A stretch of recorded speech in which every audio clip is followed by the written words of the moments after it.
ท็บเล็ตแล้วก็มีภาษาอังกฤษด้วยสั่งเป็นข้าวหน้าปลาดุก4 อย่างมาแล้วคาเนมิโซะ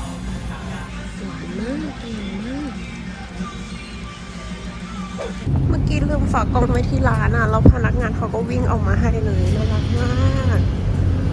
กำลังไปซื้อกาแฟหาเจอจาก Google Map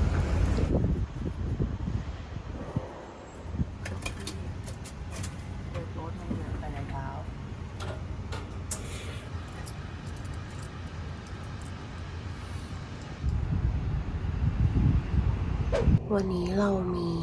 นัดไปทำอาหารที่บ้านคนญี่ปุ่นนะก็เป็นเหมือนทัวร์หมายจองไว้คนละ 5,000 เยนนะคะ เดี๋ยวไปดูกันว่าเราจะทำอาหารอะไรกันค่ะบ้านน่ารักมากเอาของข้าวก่อนเป็นลูกเต๋าอันนี้เบอร์หลอกยูดผัดรวมกันแล้วก็ใส่น้ำใส่โซดแดงแล้วก็น้ำตาลแป้งอเนกประสงค์แล้วก็แป้งมันฮ่องกงแล้วก็ไข่เป็นแป้งเทมปุระ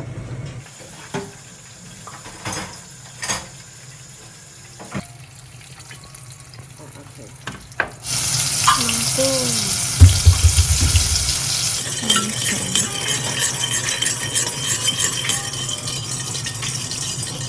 รสช่องชุบไ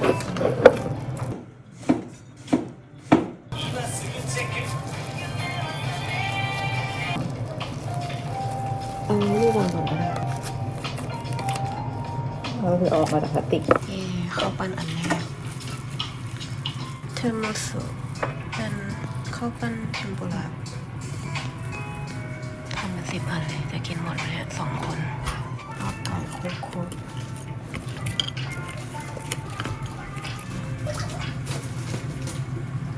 เสร็จแล้วเทมโมสุ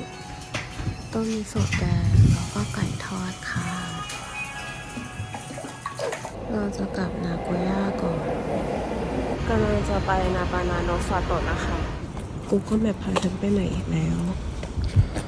ดู Google Map พามารอบัสตรงนี้ค่ารถ230ถึงแล้วอันนี้ 2,500 เขาก็มีคูปองให้500ได้1,000 เยนนะเมื่อกี้พูดผิดร่มรื่นกว่าสวนดอกไม้เมื่อวานเยอะเลยแล้วก็แต่ว่าเดี๋ยวเราเขาเปิดไฟตอน1 ทุ่มนะนี่มีเบเกอรี่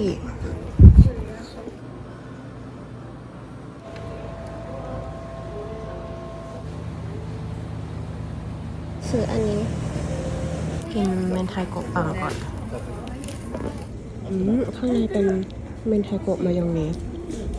คาราเกะเนื้อมาซึสากะนะ270 เยนอันนี้อร่อยอีกแล้วซื้อไอติม370 เยนค่ะเปิดไฟแล้วแต่ว่ายังสว่างจ้าอยู่เลย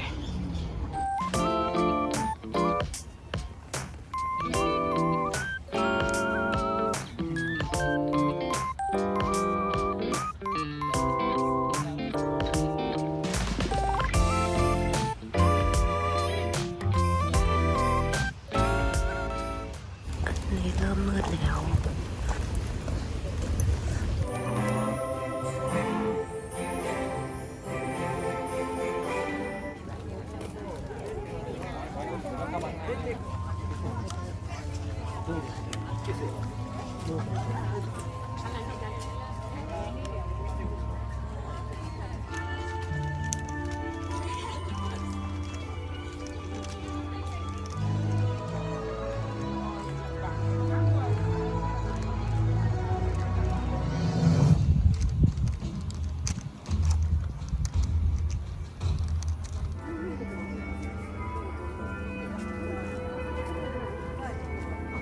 จะกลับแล้วมารอรถตรงนี้นะคะ